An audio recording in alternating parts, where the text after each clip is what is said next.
علیکم ورحمۃ اللہ.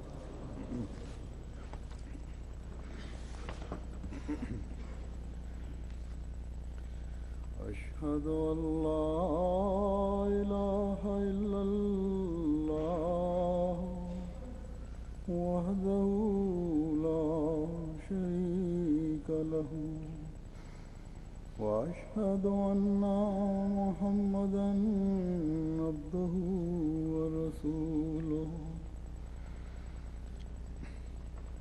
أما بعد فأعوذ بالله من الشيطان الرجيم. بسم الله الرحمن الرحيم. الحمد لله رب العالمين الرحمن الرحيم مالك يوم الدين. إياك نعبد وإياك نستعين. اهدنا الصراط المستقيم صراط الذين أنعمت عليهم غير المغضوب عليهم ولا الضالين.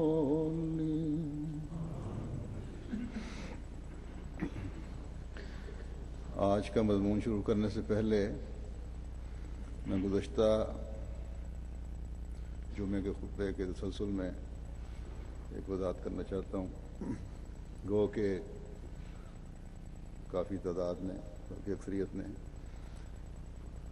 میرے گزشتہ خطبے سے اس بات کو سمجھ لیا ہوگا. لوگ سمجھتے بھی ہیں، جماعتی لٹریچر میں بھی اس کا ذکر ہوتا ہے،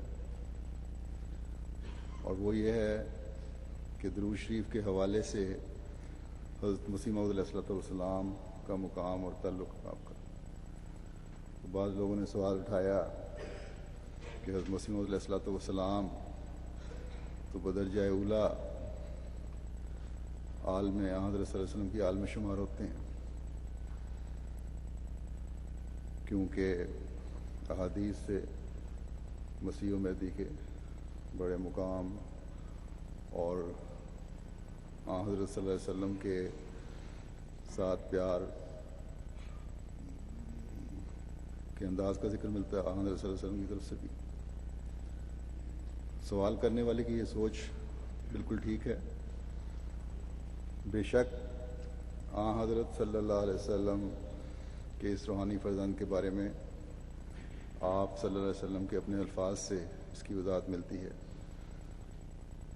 لیکن کیونکہ میں محرم کے حوالے سے باتیں کر رہا تھا، اس لیے شیعہ حضرات اور سنی حضرات کے نظریات تک محدود رہا اور اس لحاظ سے ان کو توجہ دلائی کہ محرم میں اگر یہ دونوں اس بات کو سمجھ لیں کہ ہم امت مسلمہ ہیں اور حضرت صلی اللہ علیہ وسلم کا ارشاد پیش نظر رہے کہ مسلمان وہ ہے جس کی زبان اور ہاتھ سے دوسرا مسلمان محفوظ رہے، تو ایک دوسرے کے خلاف کینے اور بغض اور مار دھاڑ اور قتل و غارت کے بجائے آپس میں پیار اور محبت کی فضا جنم لے.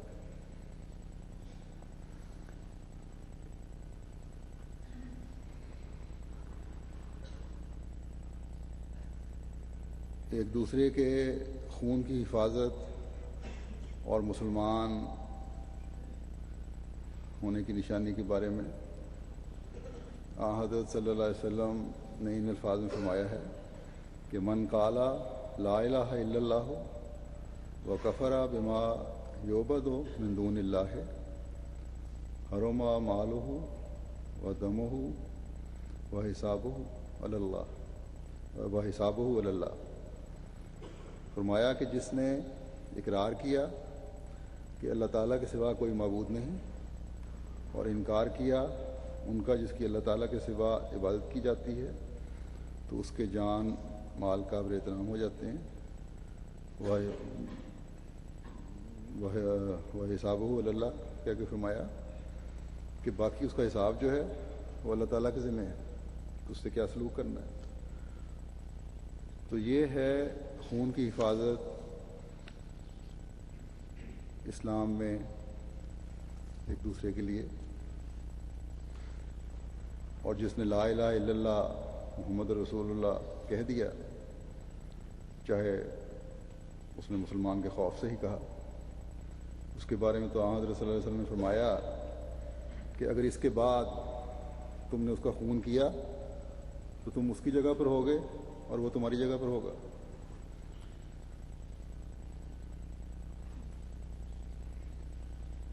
بس یہ ہے ایک مسلمان کے خون کی حفاظت جو حضرت صلی اللہ علیہ وسلم نے فرمائی. اور اگر کلمے کی اہمیت اور درود شریف کی اہمیت کا تمام مسلمانوں کو احساس ہو جائے تو یہ جو آج کل حرکتیں ہوتی ہیں خاص طور پر محرم کے دنوں میں بھی یہ کبھی نہ ہوں. لیکن یہ بدقسمتی ہے مسلمانوں کی کہ اس بات کو نہیں سمجھتے. اور گزشتہ دنوں کی جو خبریں اخباروں میں آتی رہی ہیں وہ اس بات کی شاہد ہیں کہ جو باتیں میں نے مسلمانوں کے حوالے سے اس محرم کے مہینے کے بارے میں کہی تھیں،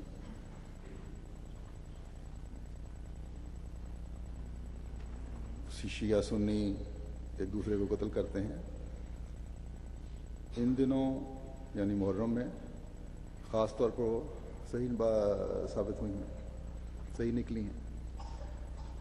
بہرحال یہ تو ان لوگوں کے فعل ہیں جنہوں نے زمانے کے امام کو نہیں مانا. حضرت صلی اللہ علیہ وسلم کے اس روحانی فرزند کو نہیں مانا جس کے بارے میں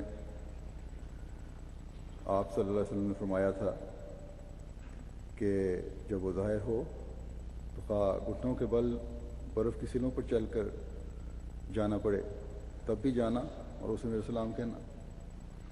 بس یہ ہے مقام حضرت صلی اللہ علیہ وسلم کا. اور اسی طرح اور بہت ساری احادیث ہیں جن سے حضرت صلی اللہ علیہ وسلم کا آنے والے مسیح سے خاص پیار کا اظہار ہوتا ہے. حضرت مسیح موعود علیہ الصلوۃ والسلام کا حضرت صلی اللہ علیہ وسلم سے قربت کا وہ رشتہ ہے جو سب سے بلند ہے. گزشتہ خطبے میں جو حضرت مسیح موعود علیہ الصلوۃ والسلام کی رویا کا میں نے ذکر کیا تھا کہ حضرت فاطمہ زہرا نے آپ کا سر اپنی گود میں ایک ماں کی طرح رکھ لیا تھا، جبکہ حضرت صلی اللہ علیہ وسلم اور آپ کی پیاری بیٹی کا خاندان بھی سارا وہاں موجود تھا. یہ اس طرف اشارہ تھا کہ حضرت مسیح موعود علیہ الصلوۃ والسلام آپ کی آل میں شامل ہو چکے ہیں. اور پھر آپ کو یعنی حضرت مسیح موعود علیہ الصلوۃ والسلام کو جب ایک دفعہ آپ شدید بیمار ہوئے، دعوے سے پہلے کا ذکر ہے،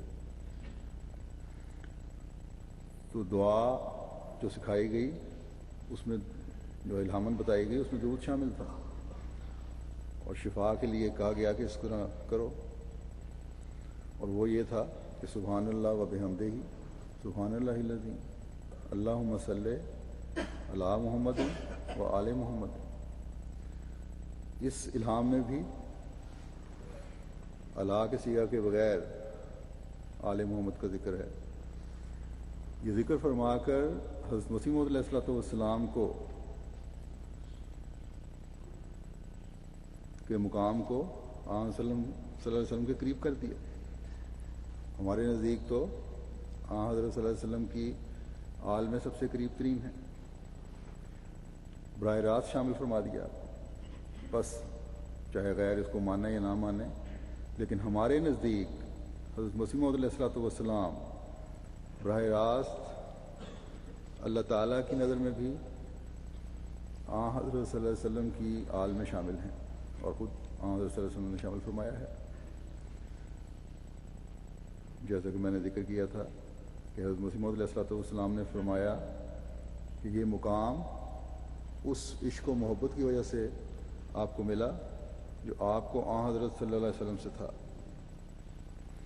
یہ مقام آپ کو اس محبت کے نتیجے میں ملا جو حضرت صلی اللہ علیہ وسلم پر درود بھیج کر آپ نے حاصل کیا اور جو محبت آپ کو تھی اس کی. بس اس حوالے سے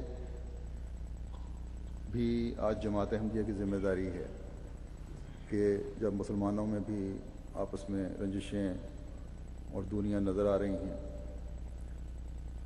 درود بھیجیں اور بہت درود بھیجیں، کیونکہ ہم زمانے کے اس امام کو ماننے والے ہیں جس کو اللہ تعالیٰ نے براہ راست حضرت صلی اللہ علیہ وسلم کی آل میں شامل فرمایا ہے. مسلمانوں کے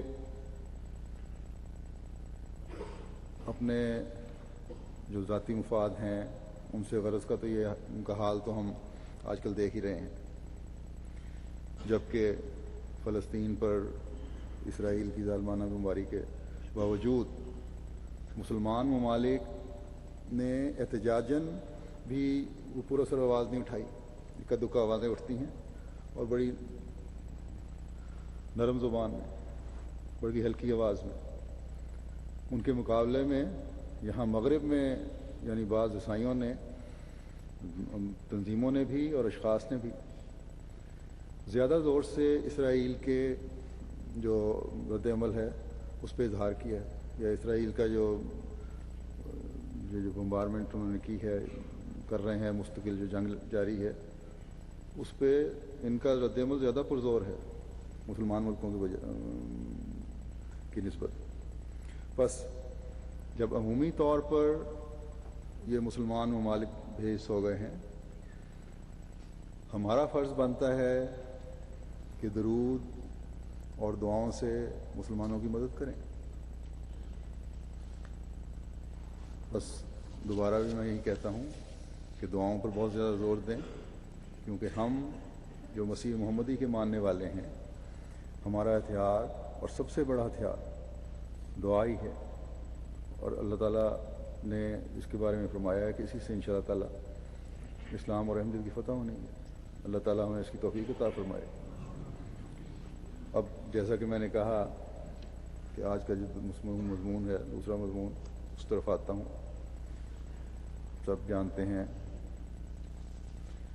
کہ جنوری کے پہلے یا دوسرے جمعے پہ وقف عید کے نئے سال کا اعلان کیا جاتا ہے، اور گزشتہ سال کی قربانیوں کا مختصر ذکر بھی پیش کیا جاتا ہے. لیکن تو اسی ضمن میں آج میں چند باتیں کروں گا. لیکن رپورٹ پیش کرنے سے پہلے ایک مومن کا کیا کام ہے، کس طرح اس کو قربانیاں کرنی چاہیے، انفاق فی سبیل اللہ کیا ہے، کیا ہمارے عمل ہونے چاہیے، اس بارے میں کچھ عرض کروں گا. قرآن کریم میں اللہ تعالیٰ فرماتا ہے سورہ حدید میں کہ ان المصدقین والمصدقات واقرضوا اللہ قرضا حسنا یضاعف لہم ولہم اجر کریم.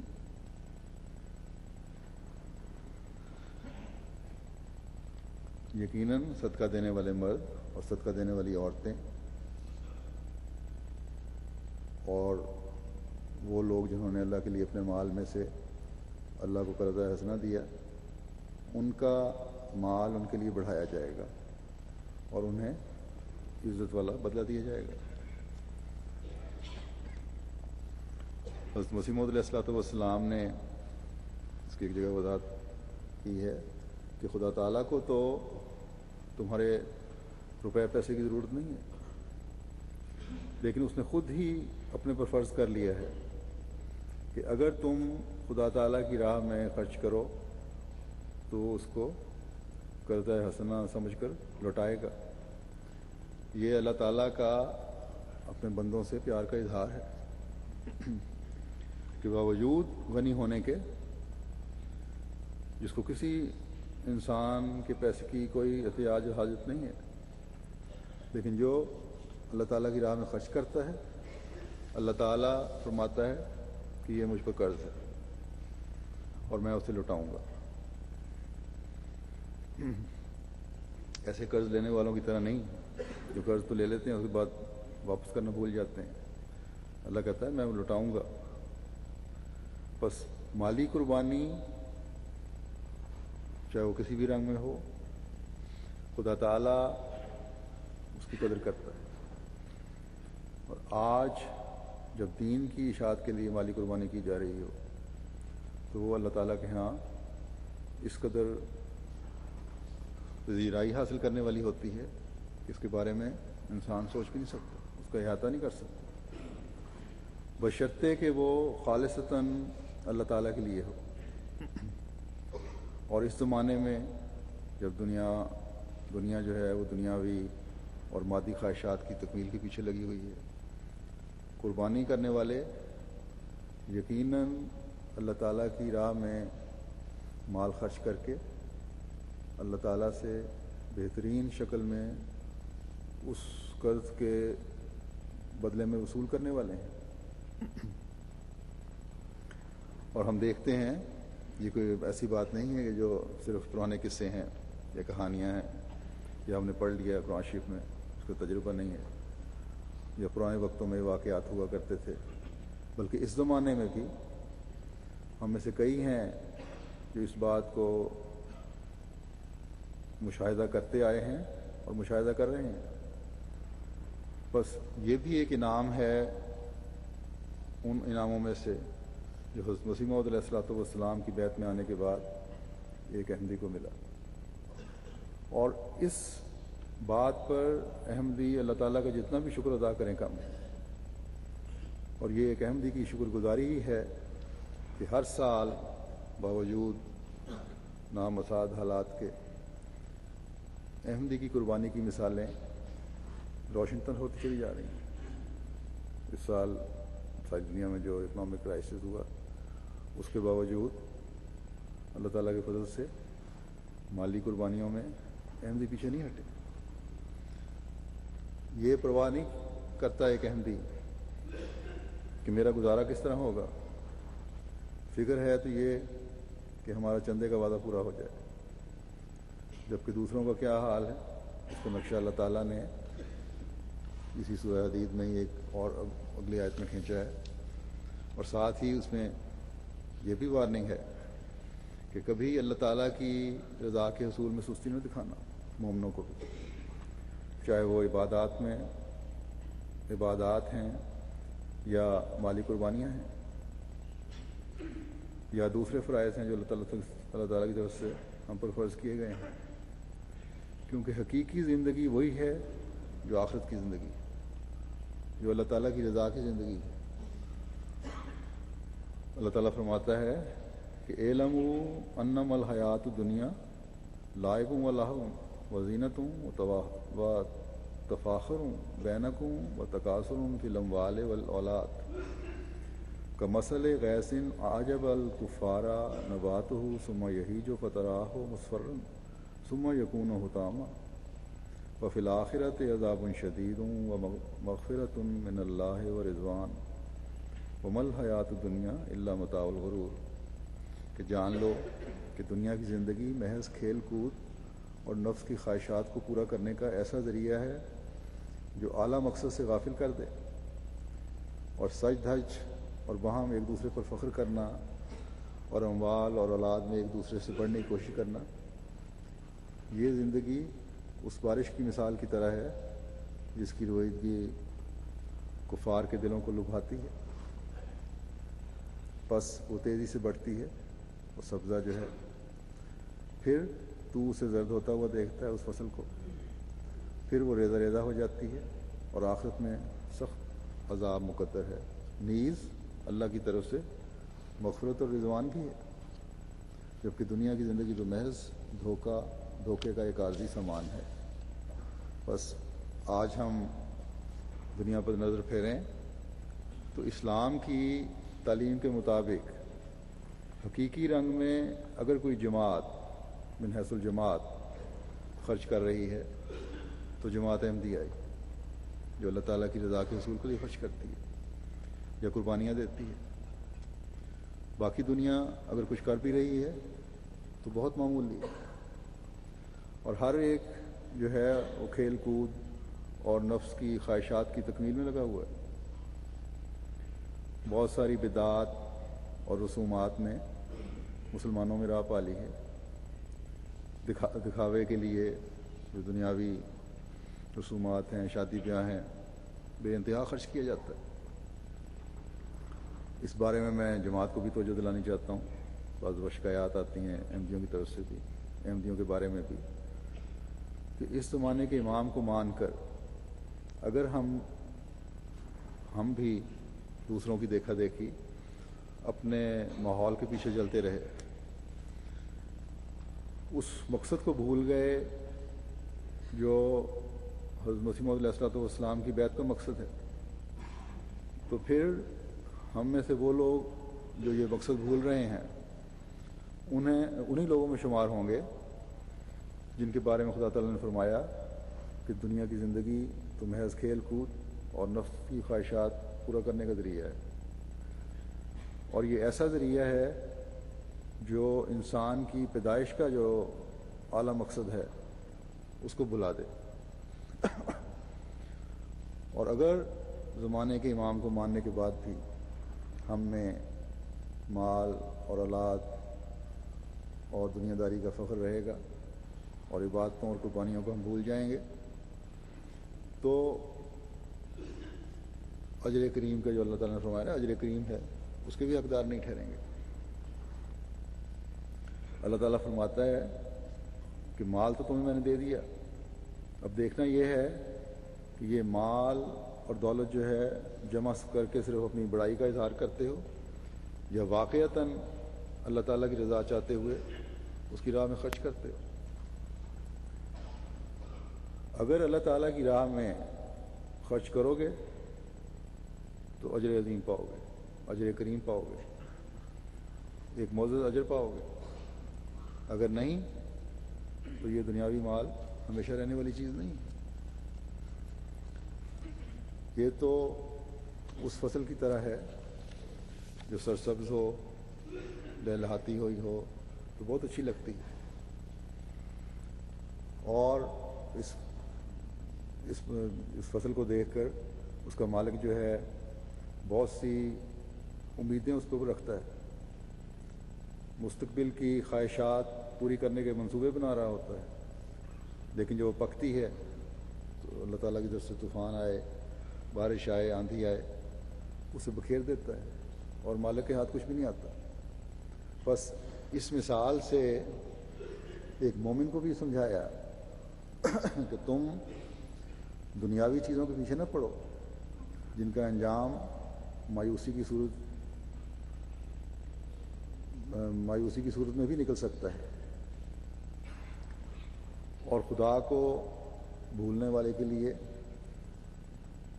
جو خدا کو یاد نہیں رکھتے، بالکل بھول گئے، آخرت کا عذاب اس کے علاوہ ہے، اللہ تعالیٰ نے ذکر کیا۔ بس مومن کو کہا کہ تمہارا کام خدا تعالیٰ کی مغفرت اور اس کی رضا کے حصول کی کوشش ہونا چاہیے، اور یہی حقیقی مومن کی نشانی ہے۔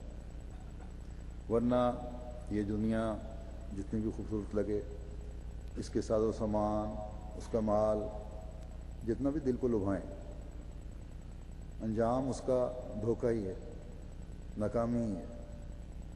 پھر اگلی آیت میں اللہ تعالیٰ فرماتا ہے کہ سابقوا الی مغفرۃ من ربکم وجنۃ عرضها کعرض السماء والارض اعدت للذین آمنوا باللہ ورسولہ ذلک فضل اللہ یؤتیہ من یشاء واللہ ذو الفضل العظیم۔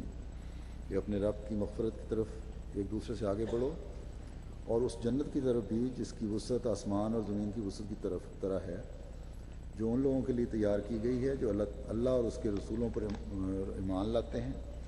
یہ اللہ کا فضل ہے، وہ اس کو جسے چاہتا ہے دیتا ہے، اور اللہ عظیم فضل والا ہے۔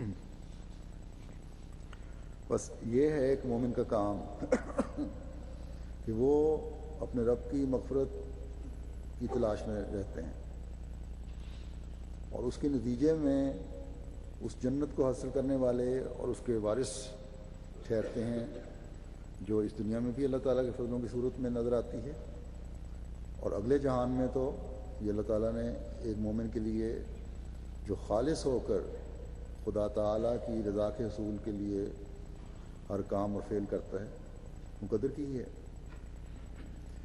مومن ایک ایسی جنت کا وارث بنتا ہے جو زمینی بھی ہے اور آسمانی بھی۔ اس دنیا میں بھی وہ اللہ تعالیٰ کے احکامات پر عمل کر کے اللہ تعالیٰ کے فضلوں کی بارش ہوتے دیکھ کر خوش ہوتا ہے، اور اگلے جہان میں بھی خوش ہوگا۔ یہ اللہ تعالیٰ کا وعدہ ہے۔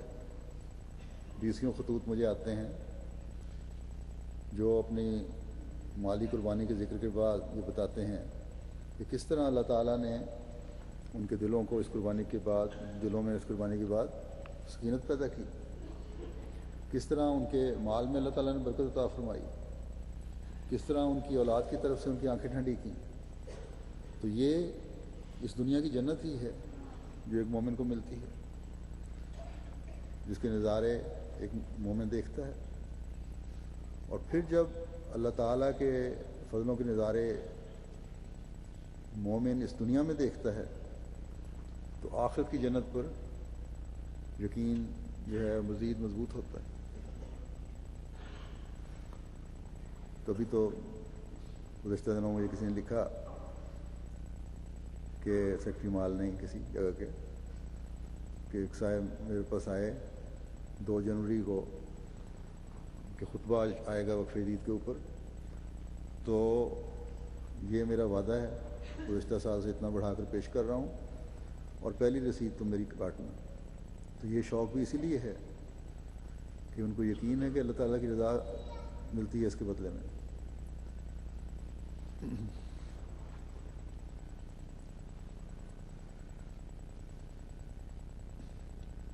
تو یہ جو ایمان ہے، یقین ہے، یہ مضبوط ہوتا ہے کہ اللہ تعالیٰ جو اگلے جہان میں دے گا اس کا تو ہم تصور بھی نہیں کر سکتے۔ یہاں یہ بات کہہ کر کہ جنت عرضھا کعرض السماء والارض، یہ نقطہ بھی بیان فرما دیا کہ مومن کے لیے جنت کی وسعت زمین و آسمان کی وسعت جتنی ہے، یعنی اس کی کوئی حد اور انتہا نہیں ہے۔ اور جنت کیا ہے؟ پہلی آیتوں میں لکھا ہے اللہ تعالیٰ کی رضا ہے۔ ایک دفعہ ایک صحابی نے حضرت صلی اللہ علیہ وسلم سے پوچھا کہ جنت اگر زمین و آسمان تک پھیلی ہوئی ہے، پوری کائنات کو ہی گھیرا ہوا ہے اس نے، تو پھر دوزخ کہاں ہے؟ تو حضرت صلی اللہ علیہ وسلم نے فرمایا کہ جب دن ہوتا ہے تو رات کہاں ہوتی ہے؟ یعنی جنت اور دوزخ کوئی 2 جگہ نہیں ہیں، بلکہ 2 حالتیں ہیں۔ خدا کو بھولنے والوں کو جہاں دوزخ نظر آئے گی، وہیں نیک اعمال والے جو ہیں وہ جنت کے نظارے کر رہے ہوں گے۔ رخ اور زاویہ بدل جانے سے اس کی حالت مختلف ہو جائے گی، جس میں آج کل بعض تصویریں ہوتی ہیں، ذرا سا اینگل بدلتے ہیں، ڈائمینشن چینج ہو جاتی ہے۔ بس ایک مومن خدا تعالیٰ کی رضا کے حصول پر نظر رکھتے ہوئے جہاں جنت کا وارث بنتا ہے، وہاں غیر مومن اور صرف دنیا پر نظر رکھنے والا جو ہے اللہ تعالیٰ کی ناراضگی مول لے کر اپنی عاقبت خراب کر رہا ہوتا ہے۔ بس جنت اصل میں جیسا کہ میں نے کہا اللہ تعالیٰ کی رضا ہے۔ اگر اللہ تعالیٰ کی رضا حاصل ہو گئی تو وہی ایک مومن کے لیے جنت ہے۔ اللہ تعالیٰ ہمیں ہمیشہ اس کے حصول کی کوشش کی طرف متوجہ رکھے، ہماری عبادتیں اور ہماری قربانیاں اللہ تعالیٰ کے فضل کو سمیٹنے والی ہوں۔ اللہ تعالیٰ نے یہاں ذالک فضل اللہ یؤتیہ من یشاء کہہ کر ہماری توجہ اس طرف بھی پھیری کہ بے شک جنت ان لوگوں کے لیے ہے جن پر اللہ تعالیٰ اپنا خاص فضل فرماتا ہے اور وہ اللہ اور رسول پر ایمان لاتے ہیں، اور اس زمانے میں حضرت مسیح موعود علیہ الصلوۃ والسلام کو مانا یہ بھی اللہ تعالیٰ کی پیشگوئی کے مطابق آپ کا ظہور ہوا۔ لیکن اس فضل کے مستقل رکھنے کے لیے اپنے اعمال پر بھی نظر رکھنا، اس لیے دوسری جگہ یہ دعا بھی سکھائی کہ ایمان کی مضبوطی کے لیے اور اعمال پر قائم رہنے کے لیے یہ بھی دعا کرتے رہو کہ ربنا لا تزغ قلوبنا بعد اذ ہدیتنا۔ اب ایمان اور ہدایت کے بعد اے اللہ تم ہمارے دلوں کو ٹیڑھا نہ کرنا، کبھی ہمیں یہ خیال نہ آئے کہ ہم بڑی قربانیاں کرنے والے ہیں، کبھی دنیا کی چمک دمک ہمیں راستے سے ہٹانے والی نہ بن جائے، کبھی یہ خیال نہ آئے کہ جماعت کے متفرق چندے ہیں ایک بوجھ ہے ہمارے پہ۔ ہمیشہ یہ سوچ رہے کہ یہ بھی اللہ تعالیٰ کا فضل ہے کہ اس زمانے میں ہمیں اللہ تعالیٰ پہلوں سے ملاتے ہوئے اپنے دین کی خاطر قربانیوں کی توفیق دے رہا ہے۔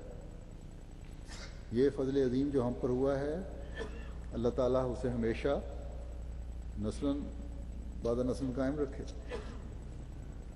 حضرت مسیح موعود علیہ الصلوۃ والسلام نے ایک جگہ فرمایا ہے کہ چندہ دینے سے ایمان میں ترقی ہوتی ہے، اور یہ محبت اور اخلاص کا کام ہے۔ بس ضرور ہے کہ ہزار در ہزار آدمی جو بیعت کرتے ہیں ان کو کہا جاوے کہ اپنے نفس پر کچھ مقرر کریں اور اس میں پھر غفلت نہ ہو۔ آج گو اللہ تعالیٰ کے فضل سے عمومی طور پر وہ احمدی جو اچھی طرح نظام جماعت میں پروئے گئے ہیں قربانیوں کی عظیم الشان مثالیں قائم کرتے ہیں، بعضوں کو دیکھ کے حیرت ہوتی ہے، لیکن نئے شامل ہونے والوں میں سے نومبائن میں سے اس طرف توجہ نہیں ہوئی مالی قربانی کی طرف دنیا میں اکثر جگہ، اور ان کو شامل نہیں کیا گیا، کوشش نہیں کی گئی جس طرح کوشش کی جانی چاہیے تھی۔ اور یہ بھی میرے نزدیک جماعتی نظام کی کمزوری ہے۔ اگر نظام جماعت شروع دن سے کوشش کرتا تو کچھ نہ کچھ چاہے ٹوکن کے طور پہ لیں قربانی کی عادت ڈالنی چاہیے تھی۔ جہاں کوشش ہوئی ہے وہاں اللہ تعالیٰ کے فضل سے بہت اچھے نتیجے نکلے ہیں۔ بس جیسا کہ حضرت مسیح موعود علیہ الصلوۃ والسلام نے فرمایا ہے چندہ دینے سے ایمان میں ترقی ہوتی ہے۔ اللہ تعالیٰ نے نئے آنے والوں پر ان کی کسی نیکی کی وجہ سے یہ فضل فرمایا کہ انہوں نے اللہ تعالیٰ اور اس کے رسول صلی اللہ علیہ وسلم کی آواز پر لبیک کہتے ہوئے حضرت مسیح موعود علیہ الصلوۃ والسلام کو مان لیا۔ اب اس فضل کو مستقل اپنی زندگی کا حصہ بناتے ہوئے اور اپنے ایمان میں ترقی کے لیے قربانی کی بھی انتہائی ضرورت ہے عبادات کے ساتھ۔ اس طرح بچوں کو بھی زیادہ سے زیادہ کوشش کر کے کسی نہ کسی چندے کی تحریک میں ضرور شامل کرنا چاہیے، اور اس کے لیے میں نے گزشتہ سال کہا تھا کہ وقفہ جدید میں بچوں کو زیادہ شامل کریں۔ اللہ تعالیٰ جماعتوں کو بھی اور والدین کو بھی اس سلسلے میں زیادہ سے زیادہ کوشش اور تعاون کی توفیق عطا فرمائے۔ گو کہ جیسا کہ میں نے کہا تھا کہ اللہ تعالیٰ کے فضل سے باوجود مشکل حالات کے جماعت کا قدم جو ہے ترقی کی طرف ہی ہے۔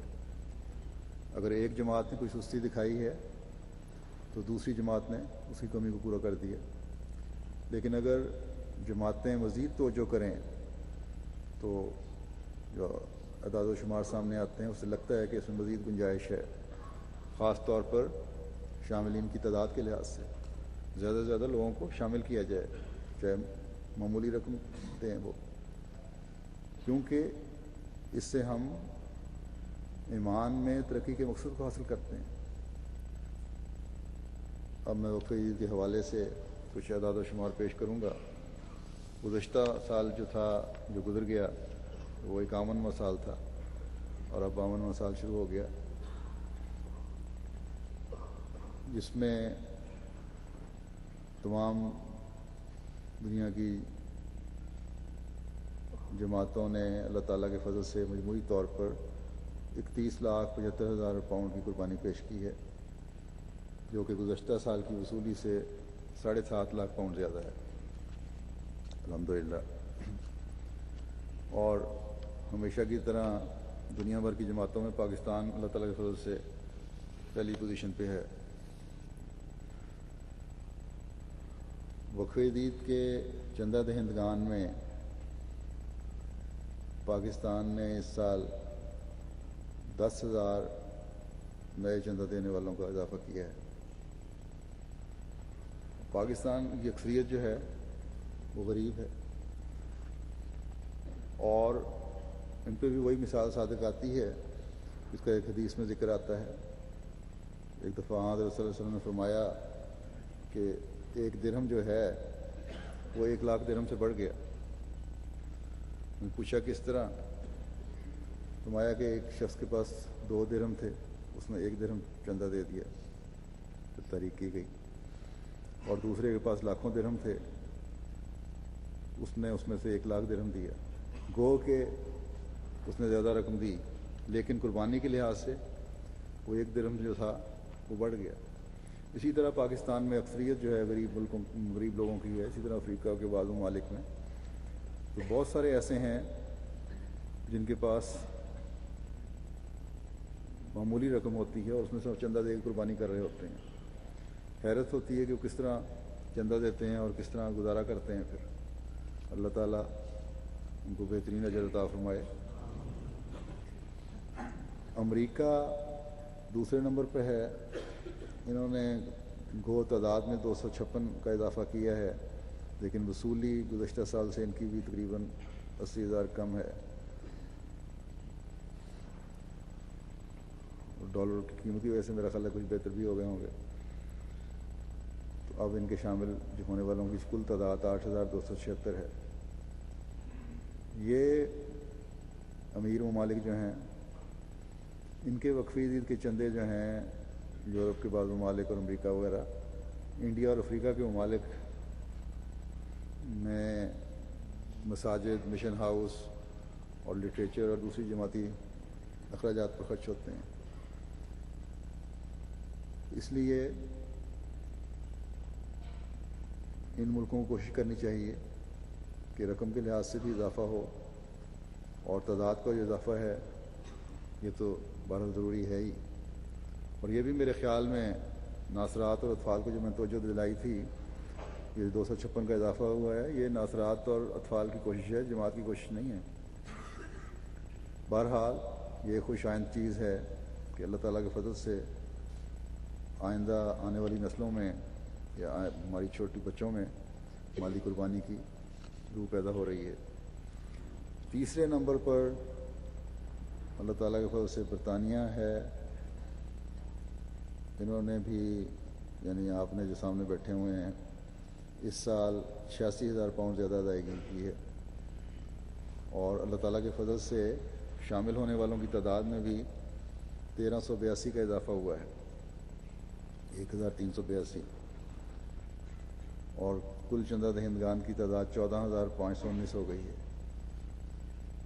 ماشاءاللہ برطانیہ کی جماعت بھی اب آگے بڑھنے والوں میں شامل ہے، اور تیزی سے آگے بڑھنے والوں میں شامل ہے۔ یہ بھی تعداد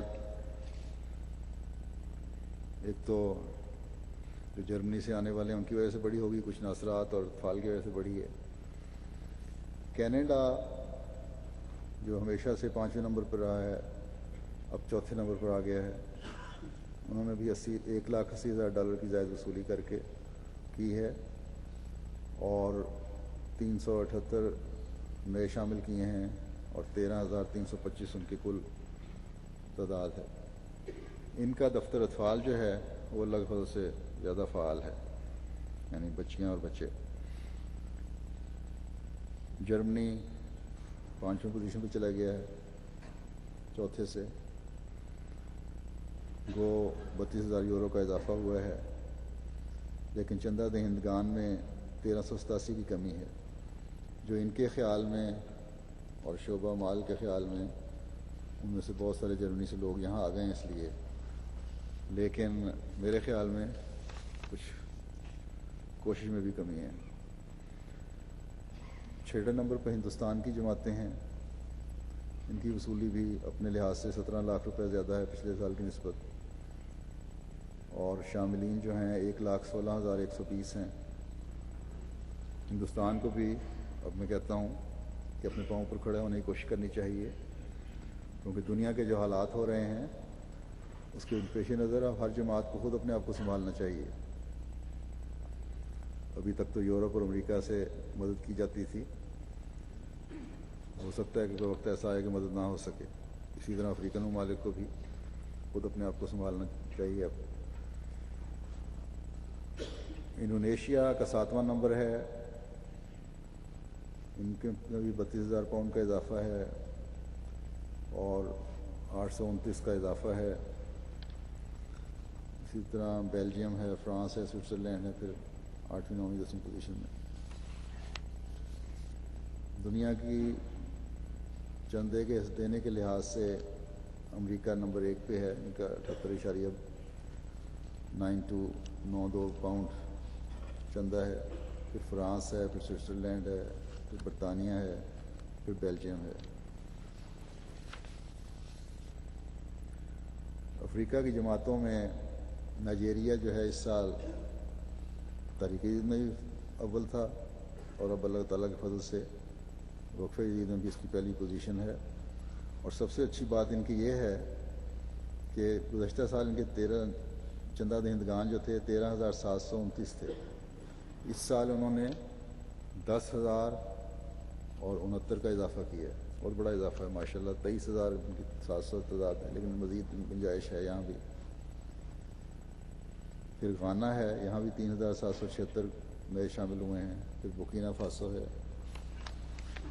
بینین ہے، سیرا لیون ہے 5ویں پوزیشن پہ۔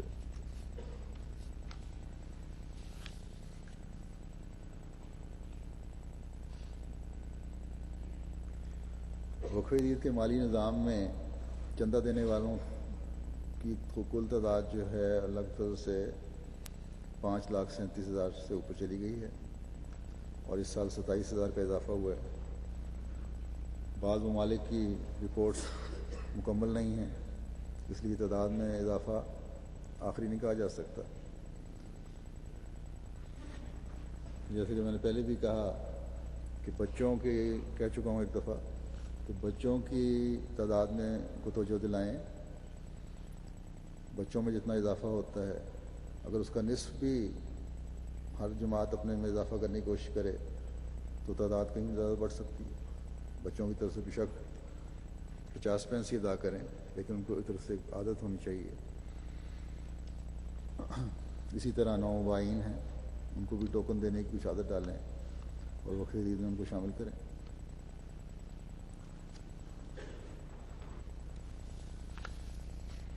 بعض اور ممالک بھی ہیں جن میں خاطر کا اضافہ ہوا ہے۔ مڈل ایسٹ کی جماعتیں بھی ہیں، ان میں خدا کے فضل سے مالی قربانیوں کے میدان میں آگے بڑھ رہی ہیں بہت زیادہ۔ ان میں سے ایک جماعت ایسی ہے جو پہلی 10 پوزیشنوں پہ ہے۔ انگلستان کی وصولی کے لحاظ سے جو پہلی 10 جماعتیں ہیں اس میں ہیں ووسٹر پارک، لندن مسجد، Sutton, Tooting, New Malden, inner park, West Hill, بیت الفتوح 8ویں نمبر پر، ہنسلو نارتھ 9ویں نمبر پر، مچم 10ویں نمبر پر۔ امریکہ کی جو پہلی 5 جماعتیں ہیں ان میں number 1 Silicon Valley, Los Angeles East, Chicago West, Detroit, اور 5ویں نمبر پر لاس اینجلس ویسٹ۔ پاکستان کے جو بالغان کا چندہ ہے اس میں پہلی 3 جماعتیں ہیں لاہور نمبر 1، کراچی نمبر 2 اور روہ نمبر 3۔ اور پھر اضلاع میں پہلی 10 جماعتیں ہیں سیالکوٹ، راولپنڈی، اسلام آباد، فیصل آباد، گوجرانوالا، شیخوپورہ نمبر 7، میر پور خاص 8ویں نمبر پر، ملتان 9 سرگودا اور 10 گجرات۔ وہاں کیونکہ دفتر اطفال کا علیحدہ انتظام رکھا جاتا ہے، اس کے لحاظ سے بچوں میں جو پہلی پوزیشن ہے وہ لاہور کی ہے، دوسری کراچی کی ہوئی بالغان والی ترتیب، اور تیسری ربا کی. اور اطفال میں اضلاع کے لحاظ سے نمبر 1 اسلام آباد ہے، نمبر 2 سیالکوٹ، نمبر 3 گوجرانوالا، 4 شیخوپورہ، راولپنڈی، فیصل آباد، میرپور خاص، سرگودھا، نارووال اور گجرات. بعض اور جماعتیں بھی ہیں پاکستان میں جنہوں نے غیر معمولی قربانی کی ہے، لیکن بہرحال پوزیشن نہیں ان کی. جرمنی کی پہلی 5 جماعتیں ہیں. نمبر 1 پہ ہیمبرگ، پھر گراسگراؤ، پھر مائنس، وائزبادن، فریدبرگ اور فرینکفرٹ. کینیڈا کی جماعتوں میں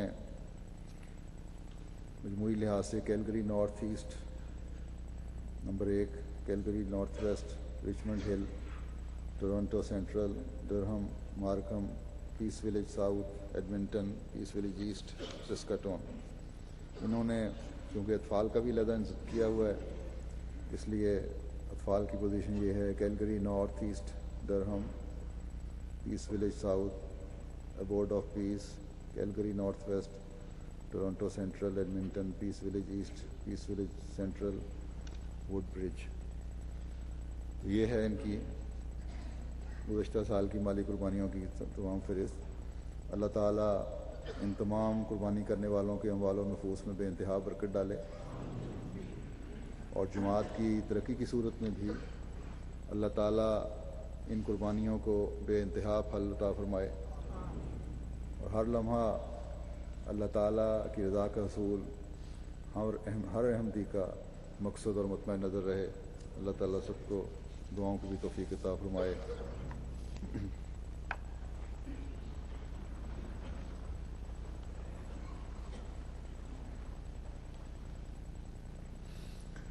الحمد للہ نحمده ونستعینه ونستغفره ونؤمن به ونتوکل علیہ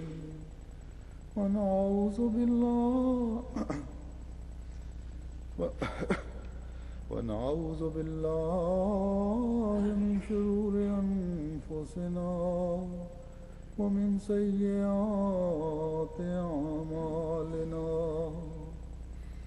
من يهده الله فلا مضل له ومن يضلل فلا هادي له. ونشهد أن لا إله إلا الله ونشهد أن محمدا عبده ورسوله.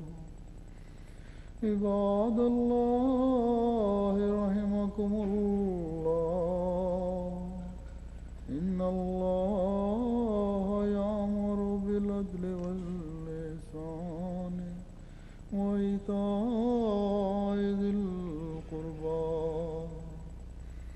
وينهى عن الفحشاء والمنكر والبغي يعظكم لعلكم تذكرون. اذكروا الله يذكركم وادعوه يستجب لكم ولذكر الله